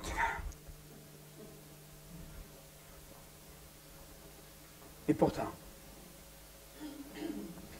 pourtant, le juste vivra ou mourra, par ou sans la foi. Est-ce que vous me suivez? Pourquoi beaucoup de gens meurent avant l'âge? Moi, je ne crois pas. Moi, je ne crois pas. Moi, quand on me dit ça, j'ai les poils qui se hérissent. Quand j'entends dire Dieu guérit qui il veut comme il veut, je suis choqué. Ça veut dire quoi? Ça veut dire que Dieu aime quelqu'un plus qu'un autre? Ça veut dire que le sacrifice de Jésus est vain? Il a annulé, il a accompli la loi, il a annulé la malédiction en 1000 articles, nous dit Colossiens. Est-ce qu'elle est annulée ou est-ce qu'elle n'est pas annulée? Maintenant, je dois la voir, je dois la croire. La foi marche à double sens. Il y a la foi victorieuse, dont on vient de parler, et puis il y a la foi négative. Si tu mets ta foi dans ton problème, dans ta maladie, alors tu vas vivre la foi selon la foi que tu es en train de proclamer, que tu es en train de rechercher. Si tu dis la maladie va me tuer, alors tu as mis ta foi dans la maladie. Il y a un de mes collaborateurs qui avait des problèmes au niveau de la prostate, et son frère est médecin, il a dit écoute, va faire des tests. Alors ils l'ont piqué, ils l'ont surpiqué, pas ce qu'il faut. Et le résultat, on avait prié dans la foi. C'est pareil quand vous priez. Qu'est-ce que vous priez? Comment vous priez? Beaucoup de prières sont les lamentations de Jérémie. La prière de la foi, nous dit Jacques. La prière de la foi guérira le malade. Et les résultats, ils sont positifs. Il n'y a pas de cancer de la prostate. Et il appelle son frère qui est médecin. Son frère lui dit non, non, non, oh là là, ne t'appuie pas là-dessus. Tu as le cancer, je te le dis, tous les symptômes. Il dit, mais les résultats, ils montrent que je ne sais pas. Oui, parce qu'ils ont piqué à côté du cancer. C'est ça que tu ne comprends pas. Moi, je te dis, tu as un cancer. Il m'a téléphoné, il était liquéfié. Il m'a dit, Christian, j'ai le cancer. Tu as eu tes résultats? Il me dit, oui. Ils disent que tu as un cancer, mais à quel niveau tu en es? Il me dit non, les résultats disent que j'en ai pas. Je ne comprends pas. Tu as un cancer ou tu n'as pas un cancer? Mais non, d'après les résultats, mon frère m'a expliqué, tu sais que c'est un grand chirurgien, c'est un grand docteur. Et il m'a dit qu'ils ont piqué à côté du cancer. Et donc, ils n'ont pas pu le voir. Christian, j'ai un cancer. Normalement, qu'est-ce qu'on est censé faire en tant que serviteur de Dieu? Oh, ah Bobo, oh mon chéri, mais qu'est-ce qui t'arrive? Le diable, il est méchant, hein? Mais même pas en rêve. Je lui ai dit, ferme-la. Il me dit quoi? Ferme-la. Je ne veux plus t'entendre. Tu es en train de proclamer le cancer. Demande pardon à Dieu, parce que tu ne plais pas à Dieu dans tes discours. Et j'ai dit, on te dit que tu n'as pas le cancer, tu as deux choix. La vie et la mort. Et tu as choisi la mort. Mais je t'enseigne depuis 20 ans pourquoi faire. Mais je l'ai engueulé, je l'ai secoué. Et ça a duré un quart d'heure. Hein. Et mais j'ai compris, ne t'as pas compris, je commençais. Et là, il m'a dit, bon, je ne ferai plus. Non, non, non, tu vas demander pardon à Dieu. Parce que tu as péché là. Tu as péché sur l'amour de Dieu. Tu as dit Dieu est en train de me faire mourir d'un cancer parce qu'il a choisi. Mais tu es devenu fou. Qu'est-ce que tu fais chez moi? Il a demandé pardon à Dieu. Ça fait maintenant 4 ans. Il n'y a toujours pas de cancer. Mais s'il avait continué dans sa voie, il serait mort d'un cancer. Est-ce que vous me suivez? Maintenant, cette dimension de la foi, on doit l'acquérir. Souvent, on m'appelle des chrétiens, ils me disent, je crois que Dieu va me guérir, je crois que... Mais je pose 2-3 questions, et je vois que leur vie ne marche pas dans la foi. Je sais qu'ils vont mourir. Ce n'est pas le plan de Dieu, mais ils vont mourir. Pourquoi? Parce que le peuple meurt faute de connaissance. Et qu'on ne nous a jamais, non, il y a des milieux où on enseigne la foi. Mais il y a d'énormes milieux, la plupart des milieux ne nous ont pas enseigné la foi, ou nous l'ont mal enseigné. Et qui c'est qui va triompher du monde, c'est-à-dire du diable? C'est celui qui marche dans la foi. La foi, c'est une marche. Est-ce que vous me suivez? Est-ce qu'on est toujours vainqueur? Non, il y a des moments où on est dans la faiblesse. D'où l'importance d'être appuyé par des frères et sœurs qui sont dans la foi. Je vous en supplie, vous avez une épreuve. N'allez pas vers les détracteurs de la foi. Allez vers des gens qui ont la foi. Priez la prière de la foi. Hein, rappelez-vous Smith Wigglesworth. Un jour, il va voir un frère qui est en train de mourir. Et il prend le pasteur qui est avec lui, il prend le pasteur et l'ancien, ils vont prier. Il dit, allez, on va prier. Lui, il va dans la foi. Et qu'est-ce qu'il dit? Le pasteur commence à prier, Seigneur, tu vas reprendre ton enfant. Et, oh, je t'en supplie, subviens aux besoins de la veuve et des orphelins. Il avait déjà enterré, lui. Hein. L'ancien, il prend le relais, il fait la même prière. Il a pété un câble, à Smith. Il les a virés. Il a dit, non, non, moi je ne me déplace pas pour entendre ça. Allez, hop! Il a prié. Et le malade a été guéri. Un jour, on appelle, on dit, un tel est malade.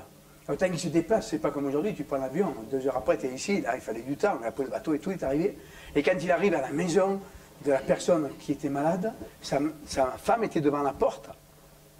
Elle lui dit, papa, elle appelait papa, papa, c'est trop tard, il est mort. Femme, pousse-toi de là. C'est pas moi qui l'écris, hein. Le mot femme, c'est pas moi qui l'ai dit, c'est lui, hein. Bon. Dieu ne m'a jamais déplacé pour rien. Il est rentré. Et il prie, il dit au mort, lève-toi. Le mort ne se lève pas. What the tu ne te lèves pas. Il a pris et il a calqué contre le mur. Et il a dit, je t'ai dit maintenant, réveille-toi. Et le mort est revenu dans la vie. Amen. C'était une foi. Sa femme, moi j'aime Smith, j'aime ses livres. Sa femme, il a ressuscité 3 fois.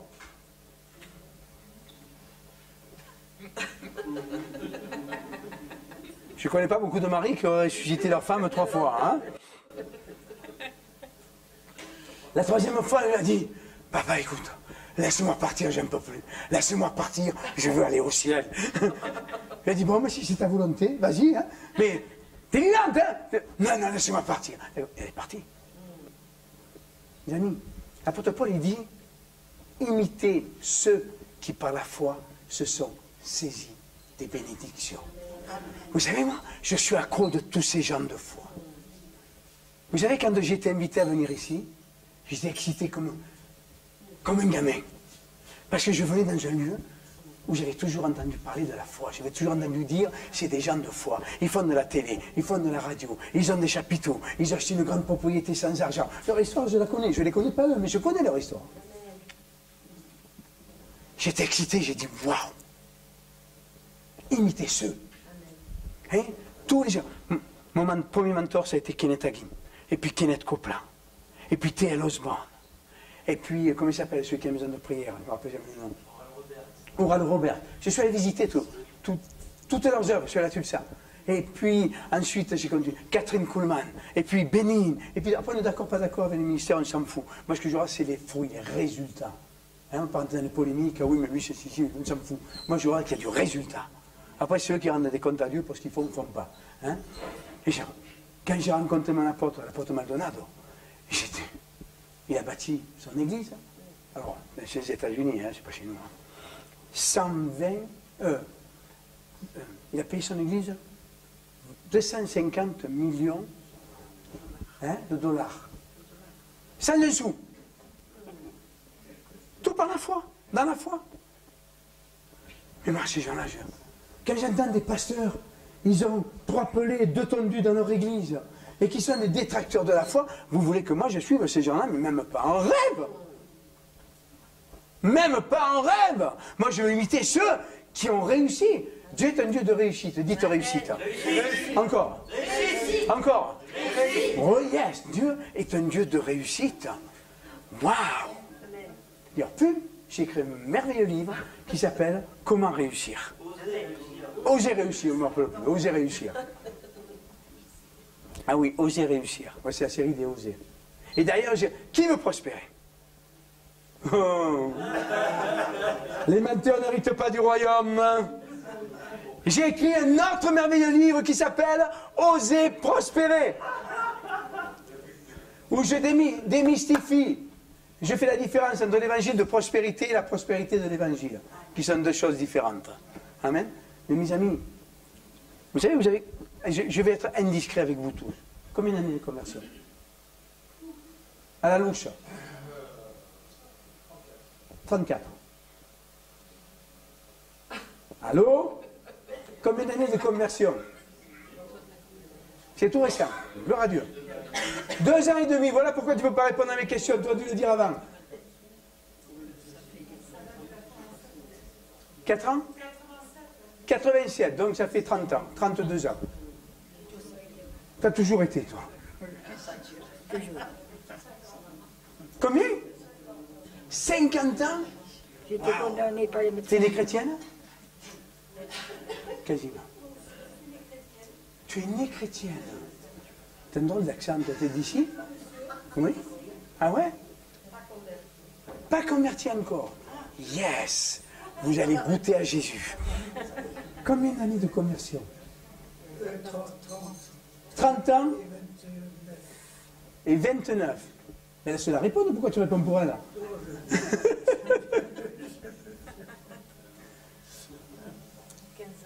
15 ans. Ton papa n'est pas converti. Je l'ai vu déjà une fois. 40 et quelques. Quand on aime, on ne compte pas. Hein? 35. Chut, parlez pas. 40. 17. Joss. 20 ans. Combien? 1 an. Yes. C'est encore un bébé spirituel, il faut la faire grandir dans la foi. Qu'elle ne se pourrisse pas dans la religiosité. 50 ans? Maman. Attends, mais t'as quel âge? 98?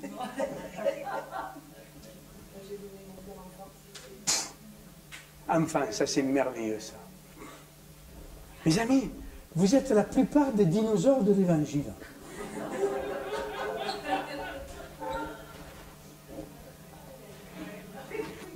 Je vais vous poser une question.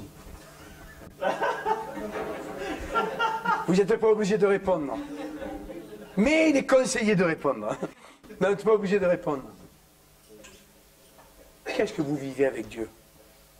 Ne répondez pas. Je ne vais pas vous faire mentir. Qu'est-ce que vous vivez avec Dieu? La vie avec Dieu est passionnante. Quels fruits nous portons? Puis les fruits, on ne les porte pas par obligation. On parle d'évangélisation. Les gens disent, il faut évangéliser, il faut. Mais non, il ne faut pas. Si tu as reçu quelque chose de Dieu,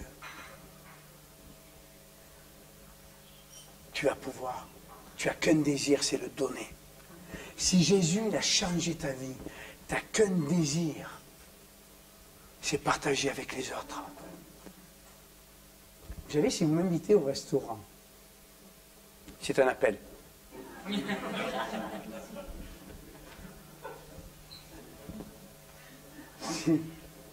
Si vous m'invitez au restaurant et que vous avez honte de l'évangile, ne m'invitez pas. Parce qu'il y a 9,5 chances sur 10 qu'avant le milieu du repas, j'ai prophétisé sur la serveuse et le patron et que je leur ai imposé les mains. Je ne peux pas m'en empêcher. Pourquoi?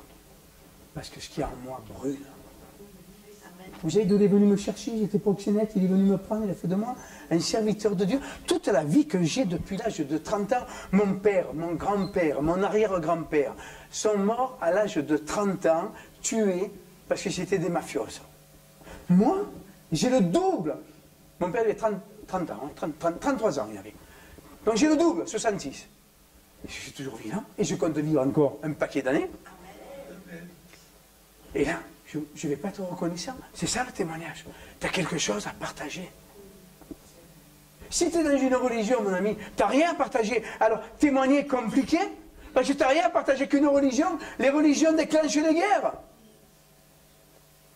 Mais on n'est pas dans la religion. Moi, Dieu est une relation. Et je me lève le matin, je parle au Seigneur. Je vais bien, je lui dis, waouh Seigneur, allez, qu'est-ce qu'on fait ce matin? Et bien des matins, je me lève du pied gauche. Je n'ai pas pu dormir. Ma femme, elle a bougé dans le lit. Le chat, il a miaulé à la porte. Alors que matin, tu te lèves. Tu dis, ça va pas, Seigneur. Je bois le café après au bureau, on va parler tous les deux. C'est une relation que j'ai avec lui. Je ne fais rien sans lui. Écoutez bien, je ne fais rien sans lui. Si je m'achète une veste, un costume, je ne l'achète pas sans qu'on me le dise. C'est pas qu'il ne veut pas. Il fait ce que je veux, c'est mon argent. Mais Dieu veut me bénir.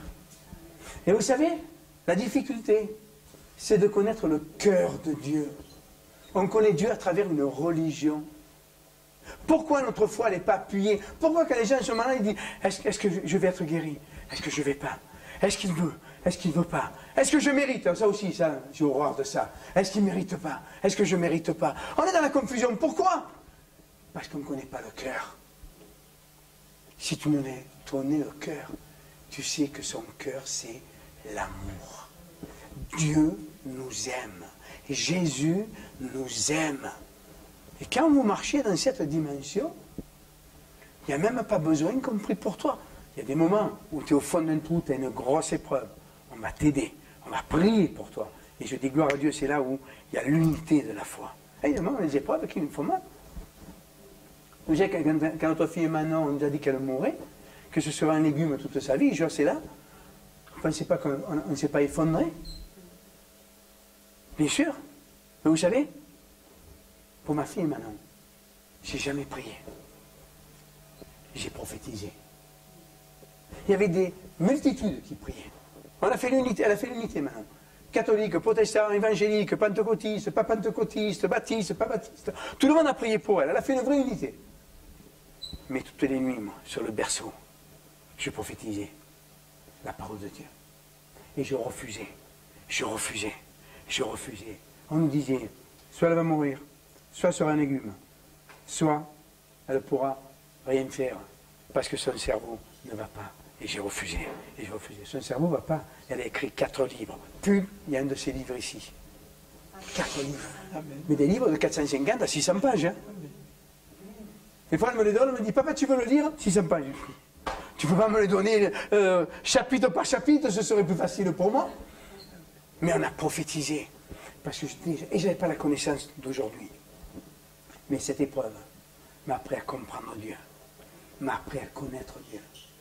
Écoutez bien, si j'avais eu la connaissance de la foi d'aujourd'hui, ma fille n'aurait pas de séquelles. Elle a des séquelles, et je sais que Dieu va la guérir. Elle a des séquelles, je sais que Dieu va la guérir complètement. Mais j'ai refusé les diagnostics des docteurs. Allô, est-ce qu'il y a quelqu'un? Parce que j'ai connu le cœur de Dieu. Est-ce que vous voulez savoir selon quel principe je vis? Je vis selon la règle des 3 R. Écrivez-la sur vos mains, sur vos oreilles, où vous voulez, écrivez-la. La règle des 3 R, des 3 R. Relation. Je ne parle pas de prière. La prière, c'est un monologue. Je parle à Dieu, je lui dis l'état de mon âme, je lui parle de mes problèmes, je lui parle. Ça, c'est la prière. La relation, c'est un cœur à cœur avec lui. C'est un moment d'intimité avec lui, où tu lui donnes tout ton amour parce qu'il est Dieu.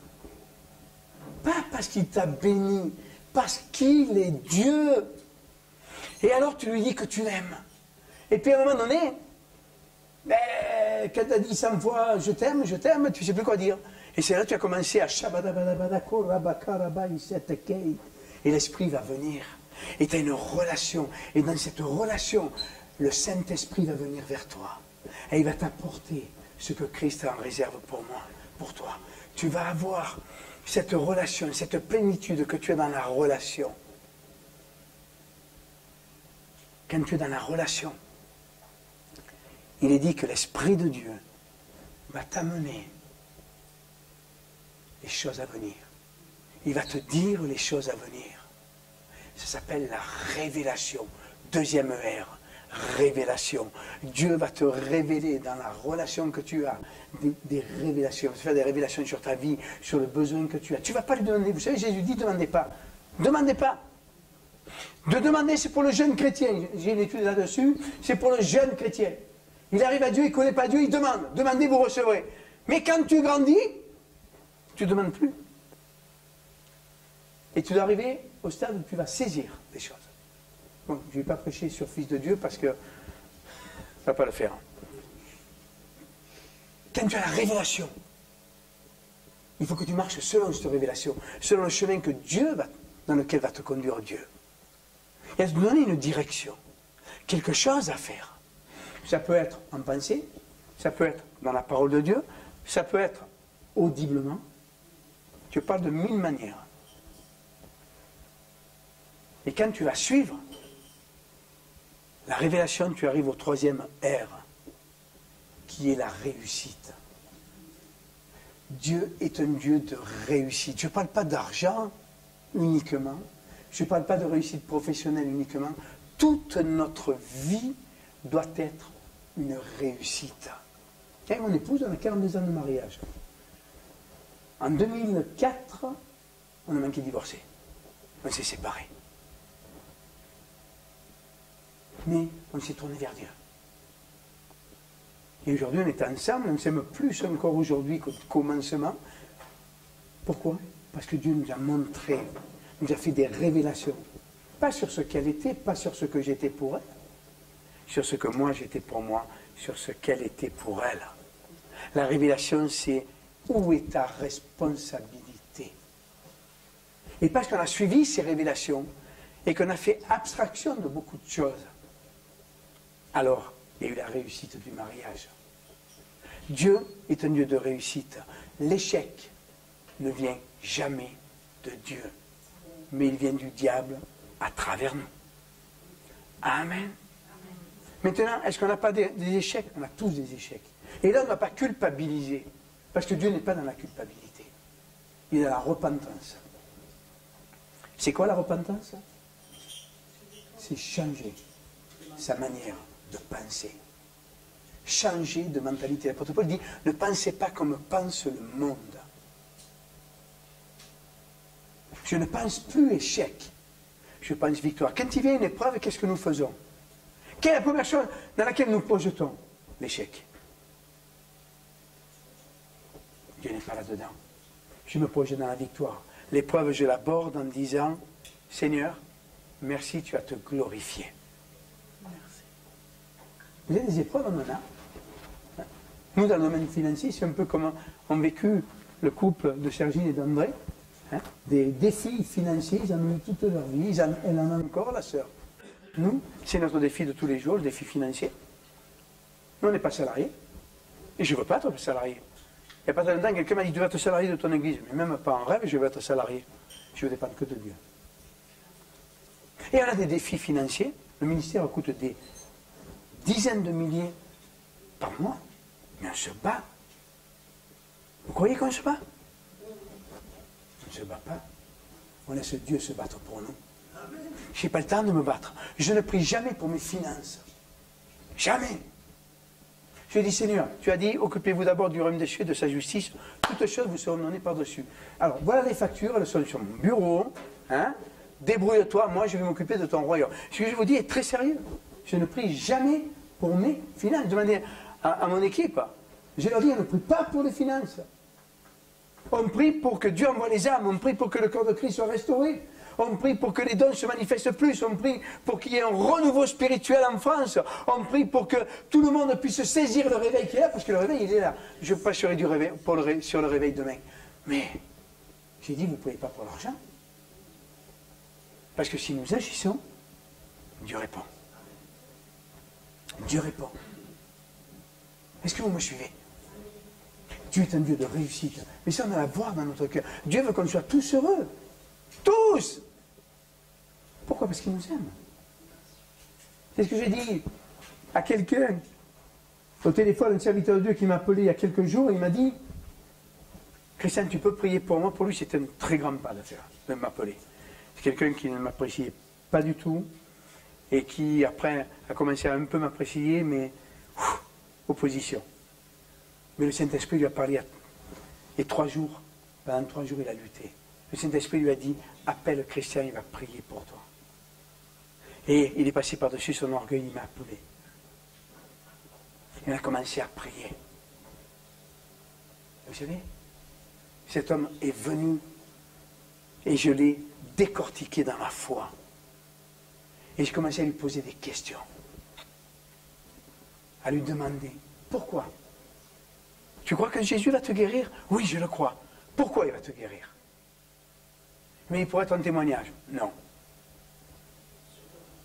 Pourquoi? Non. Applaudissez! Parce qu'il t'aime. Première raison, Dieu t'aime, il veut te guérir. Par amour. Deuxième raison, je lui ai dit, tu es serviteur de Dieu. Qu'est-ce que tu fais en retraite? Dieu a besoin de toi aujourd'hui encore. Et Dieu t'a parlé déjà. Et là, je lui ai ordonné de se lever de son lit. Il ne pouvait plus se lever. Il marchait avec une canne. Et je l'ai secoué. J'ai dit, lève-toi maintenant au nom de Jésus. Lève-toi! Mais il voulait me dire, je ne peux pas. Je ne laissais pas parler. Lève-toi, lève-toi, lève-toi. Il y avait la pression qui était là. La pression de la foi. Je sentais le Saint-Esprit qui descendait sur nous. Et d'un seul coup, il s'est levé, il a commencé à marcher. Un lendemain, il a appelé son fils, il a dit, je n'arrivais plus à marcher, je n'arrivais plus à me lever. Et quand je marchais avec une canne, comme un papy, là, j'ai couru dans la pièce à l'autre quelqu'un. Amen. Parce que si tu réalises que Dieu t'aime, mais on a ces lunettes de la religiosité. Je dois faire ça. Oui, on doit le faire. Oui, on doit le faire. Mais pas par obligation. On le fait parce qu'on a touché son amour et qu'on sait que, waouh, cet amour, on veut le partager avec d'autres. Écoutez bien, le christianisme, c'est l'histoire de don. C'est l'histoire d'un don. Car Dieu a tant aimé le monde qu'il a donné son Fils. Jésus a donné sa vie. Et nous donnons notre vie à Dieu. Mais est-ce que nous la donnons?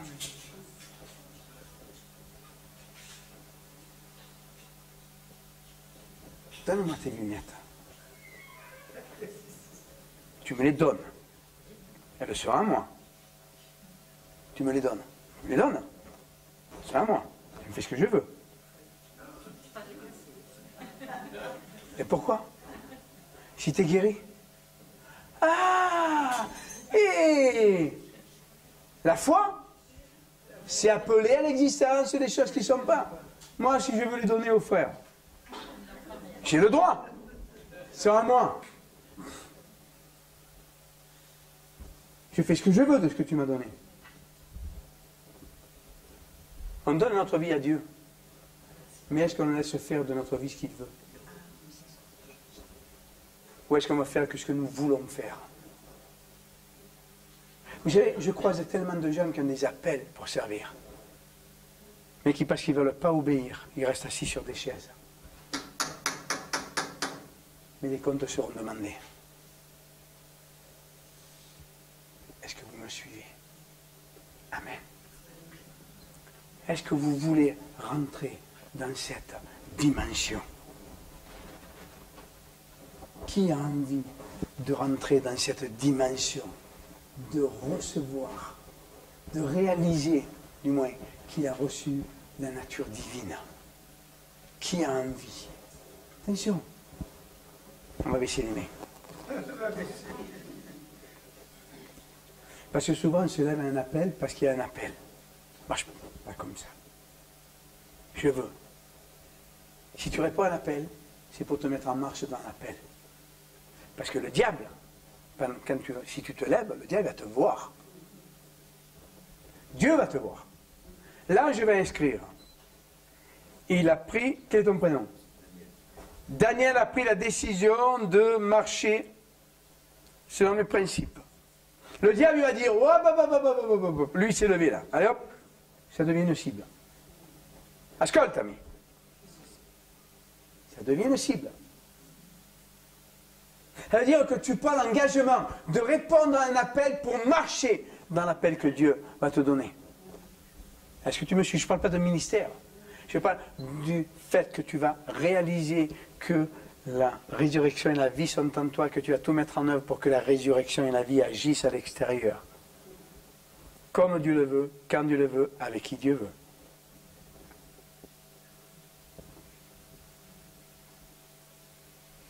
Et le jour où j'ai dit à Dieu, donne-moi ce que tu veux, je te sers. Un jour au ministère, donc à un moment donné, j'ai des églises, j'ai fermé les églises, et je suis parti en Italie. J'étais bien en Italie. La pasta, la pizza, le Chianti, waouh! Du nord au sud, je faisais un ministère télévisé sur l'Italie. Un jour, Dieu m'a dit, reviens en France. Ah, j'ai dit, regarde-moi Satan, tu ne m'auras pas. Regarde là, il y a les fruits, je suis bien en Italie, c'est Dieu qui m'a envoyé. Oui, mais Dieu te dit, reviens. J'ai dit, même pas en rêve. Dieu m'a entendu, hein, mais il ne m'a pas écouté. Tu veux pas? Tu veux venir quand même. Il m'a fermé les portes de l'Italie. Et la seule porte qui s'est ouverte, c'est la France. Je suis retourné en France. Et quand j'étais en France, il m'a réouvert les portes de l'Italie. Hein, je suis toujours en Italie. Je ne voulais pas. Et quand il m'a dit, ouvre une église à Toulon. J'ai dit là, il faut que le Père, le Fils, le Saint-Esprit, l'archange Michael, et je ne sais plus quel autre archange vienne me le dire. Dieu m'a entendu. Personne n'est venu me le dire. Mais j'étais obligé d'ouvrir.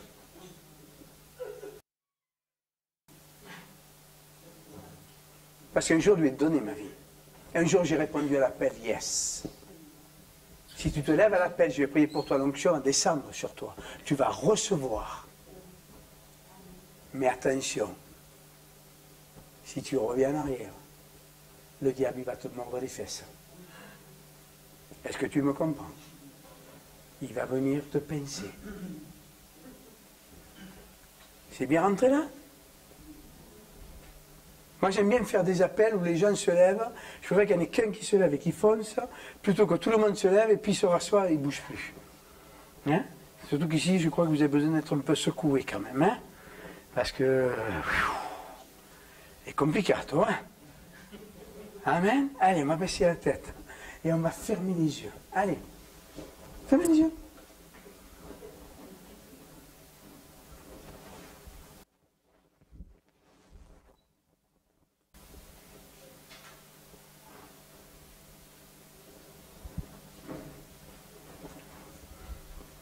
Allez, vous allez parler en langue.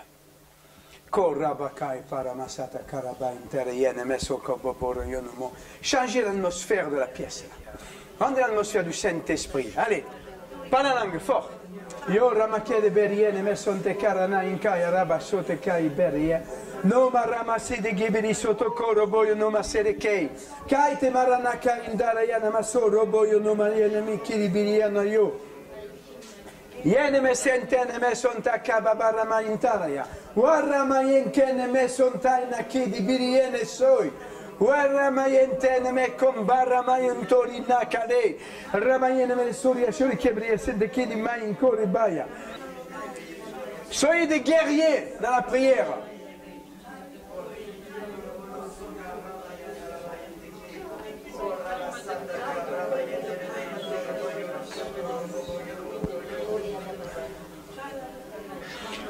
Rabayana masenkele vekentora mekimbainda. Wana masenkentele yenoya me. Waramini kidi birie sorri bishentenai. Mainene yeso babentaraya. Woroba yona meke rana ye kampentaraya. Ona ramoya koba bunduru mainde. Me yeneo sa. Shintai kederaya wa. El rentene mengeleye. Oh hallelujah. Oh hallelujah. Oh, alléluia. Ceux qui veulent maintenant, qui ont le désir profond, qui ont été touchés par la prédication et qui veulent rentrer dans cette dimension, laisser vivre en eux la résurrection et la vie, agir à travers elle, manifester ce que Dieu veut qu'il manifeste. Vous venez devant, tout simplement, je vais prier pour vous. Et après, je prierai pour la guérison. Je prierai pour que Dieu touche les corps. Mais d'abord, c'est une reconsécration. Oh yeah.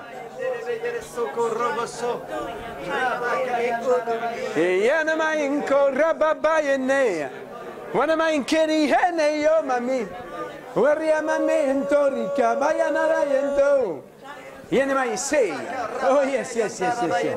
Dieu est en train d'agir. Est-ce que vous êtes prêts à recevoir? Show, show. Brintayo, brintayo, mainteye. Alléluia, j'ai commencé par là. Yo, rabababaramaya. Onction. Au nom de Jésus maintenant, renouveau spirituel. Onction. Renouveau spirituel. Onction. Renouveau spirituel. Hop là. Onction. Korabaya. Un renouveau. Oh yes. Lève les mains en l'air. Yo, ra. Fight koraba. Feu. Onction. Renouveau spirituel. Renouveau spirituel. Au nom de Jésus. Onction. Renouveau spirituel. Oh yes. Kababarama. Yeah. Oh oh. Maite koraba. Reçois. Au nom de Jésus. Oh yes, yes, yes. C'est une éponge. Elle est en train de pomper toute l'onction. Oh rabababababamayaka. Lâche-moi, lève les mains. Lève les mains. Lève les mains. Lève les mains. Et voilà. Oh yes. Kabarama yosate. Seigneur, tu dis laissez venir à moi les petits enfants. Seigneur, tu emploies aux États-Unis, Seigneur, au Brésil, en Afrique, des jeunes enfants qui prêchent et qui guérissent les malades, qui chassent les démons. Alors nous voulons voir, Seigneur, se lever cette génération d'enfants aujourd'hui, dans le nom de Jésus. Fire Kabara. Reçois. Reçois. Maite Kora Betetetete. Oh, Yana Menkaya. On va commencer une après l'autre. Restez assis. On va commencer par la dame. Alors, vous ne connaissez pas Jésus? Non. Vous voulez faire connaissance avec lui? Oui. Est-ce que vous pensez avoir besoin de lui? Très fort. Très fort. Hein? Et je vois sur votre vie, si je me trompe, vous m'arrêtez, mais que vous êtes dans une phase de dépression. Parce que le diable a frappé sur votre vie. Vous dites les circonstances de la vie ont frappé votre famille, ont frappé votre vie personnelle. Et vous avez du mal à remonter. Pourtant, vous êtes une femme battante. Quelqu'un va être toujours battu, mais là, vous dites pas Seigneur, et vous dites j'ai plus la force. Alléluia. Ça correspond à votre vie? Oui, oui, je ne crois plus l'avoir. Alléluia. Mais vous allez revivre. C'est pour ça que je suis un peu anatomie. Parce que le Saint-Esprit, est-ce que vous croyez que vous êtes pécheur? Bien sûr. Est-ce que vous croyez que Jésus peut vous pardonner? Est-ce que vous voulez qu'il vous pardonne? Vous voulez prier avec moi? On va faire ensemble la prière de repentance et Jésus va rentrer dans votre vie. Et après, je vais prier pour votre corps. Amen. Donnez-moi vos mains. Voilà. Vous allez répéter après moi, Seigneur Jésus, je ne te connais pas. Mais aujourd'hui, je veux te connaître. Car je sais que je suis pécheur. Et je veux que tu pardonnes mes péchés. Aujourd'hui, je te demande, rentre dans ma vie et révèle-toi à moi. J'ai besoin de toi. Ma vie n'a plus de sens.